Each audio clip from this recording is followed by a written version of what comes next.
Welcome everyone to the Positive Formula channel again. We'll be covering the conversation tips. Today I'm going to talk about how to keep a conversation going. Having an interesting and engaging conversation is an important part of relationships and social interactions. It's important to keep the conversation going in order to build relationships and make a good impression. Let's look at 5 tips for keeping a conversation going. Tip number 1.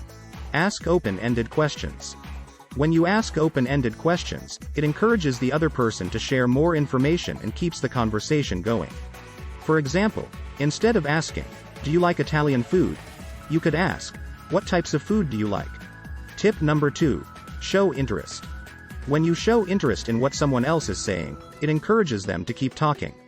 You can show interest by using non-verbal cues such as nodding and smiling, or by using verbal cues such as saying, "Tell me more," or "Interesting." Tip number 3. Keep the conversation light. It's important to keep the conversation light and avoid controversial topics or sensitive subjects. This will help ensure that the conversation stays positive and doesn't become awkward or uncomfortable. Tip number 4. Listen and reflect.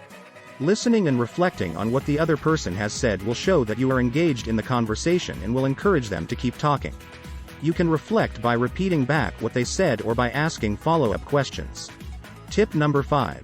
Share your own experiences. Sharing your own experiences will help to draw the other person in and keep the conversation going.